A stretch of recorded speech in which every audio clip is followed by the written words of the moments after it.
Global Pinoy Series, folks. We are in Hilltop at a Starbucks. Honored and privileged to have today with us. There she is, Mary Watson Wales. Mary Watson, talk to our audience today about what you are running for on November the 6th. Okay, so I'm Mary Wales, and I'm running for school board, Lynn Haven District. Love to have your vote. And Mary, a little background on you. You were born in Charlottesville. Yep. Went to school at Elon College in North Carolina. That's right. And talk to us about your first experiences after school. Did you go right into teaching? I didn't. So I moved here after I graduated college just for some summer fun and worked as a lifeguard, taught swimming lessons, then took a job in retail, did a lot of traveling, and eventually went back to school to do my student teaching. And then in 1985, I became a teacher at Kempsville High School, and that was the start of my career. Great. Kempsville High School, you were there for 3 years, correct? That's right. After that, you moved out to First Colonial. I did. And how long were you there? So I was there for 27 years, and I retired almost 4 years ago. Okay. And we talked earlier, you said you had thought about politics several years ago. I did. What made you run in this sort of toxic climate that we have? I think after I got asked again to run, I started attending school board meetings, I started talking to people, and I came to the realization that we needed a strong figure on our school board to speak up for some of the things that I think need improving, need fixing, such as our grading policy, bringing back valedictorian, salutatorian, and class rank. And I felt like I was that person. I'm that candidate that's strong enough to speak up for what's right. Okay. We talked earlier about social promotion. Is that still a problem in the schools? Absolutely. Yeah, towards the end of my career, I was told to pass 2 students who had failed my senior English class. I know of other teachers who were told to do the same thing, English teachers and government teachers, because those are the classes that they need in order to graduate. And is there's not much call out for that because the teachers are afraid to lose their jobs, or there might be repercussions, or why has that not been more out there in the media? Yeah, I think teachers are afraid of the consequences if they don't socially promote, so they have been keeping quiet.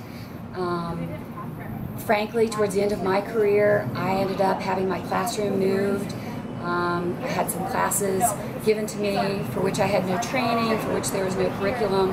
I felt that that was definitely punitive because I was somebody who spoke up. So I understand the fear that teachers have. I sit on the Human Rights Commission. I know bullying has been a big issue, but I also do voter registration, and I go to some of the schools and I see the kids that are special needs. They might be on the spectrum or whatever. I sometimes wonder why, and I go to these schools and I don't see other students, conversing with these kids or socializing with them. Where are you at on that? I'm only seeing a snapshot, so maybe I don't have a full view. No, bullying is a huge problem, and I think cell phones have contributed to the bullying issue. I know when I was teaching, my classroom was a safe place for students to come, and instead of going to the lunchroom, they could come hang out in my classroom. But yeah, we need to address that. I know that there are some things being offered in our schools right now to recognize bullying, ways to intervene, to help our kids who are vulnerable to getting bullied. Have you, on the campaign trail, have you been talking much about compression pay? How's that going to work in the... I haven't been talking about it as much as probably we need to talk about it. I've been focusing more on the overall budget and ways that we need to reduce our spending. So we have an $800 million budget, a little bit more than that. And when you look at some of the new construction, we're spending a lot of money on new construction, which I think is not necessary. I don't like seeing the 2-story foyers with the curvy designs, lots of glass, super expensive to build, super expensive to maintain. A better idea would come up with sort of a one building design to accommodate students. That's a simple structure, brick structure, and build maybe 6 of those schools at the cost of one of these Taj Mahal schools. Can we combine student populations for a sort of school to align pretty closely, say a Betty F. Williams and a Luxford, for example? Is that something that you would consider? I think if we can look at our numbers and project how many students we're going to be accommodating, build according to those projections, but don't build the schools that are costing us.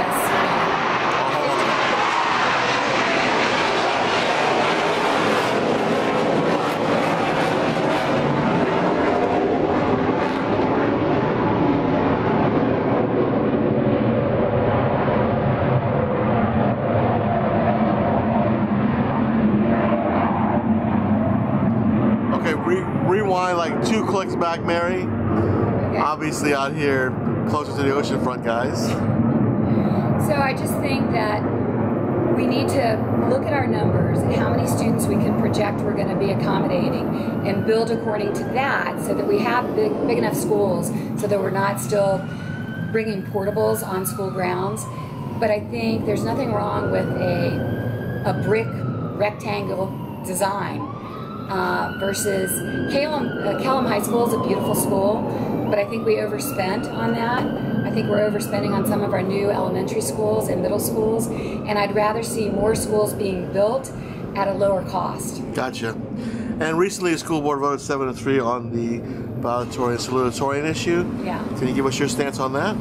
I think it was wrong. I would not support that. There are a lot of scholarships that are affiliated with valedictorian and salutatorian. Scholarships that range anywhere from $1,000 to $25,000. There's some schools across the U.S. that actually provide a full ride to the student who receives the valedictorian, salutatorian. Kim Melnick was quoted recently as saying that we're still going to recognize the #1 student, but what does that look like? That recognition could be giving the child a letter in the mail. And to me, that's not enough when a child has worked so diligently to be the #1 student or the #2 student. Gotcha. All right. Well, look, Mary, what if they want to find your website, donate, volunteer, where can they find Mary Watson Wales? So I have a website, marywatsonwales.com. I have a Facebook page, Wales for School Board. I also have an email address, which is marywatsonwales@google.com. Gotcha. Thanks for spending time with us today, Mary. Good luck on the trail. I think you're doing a really great job. Okay, thank you, JoJo. All right.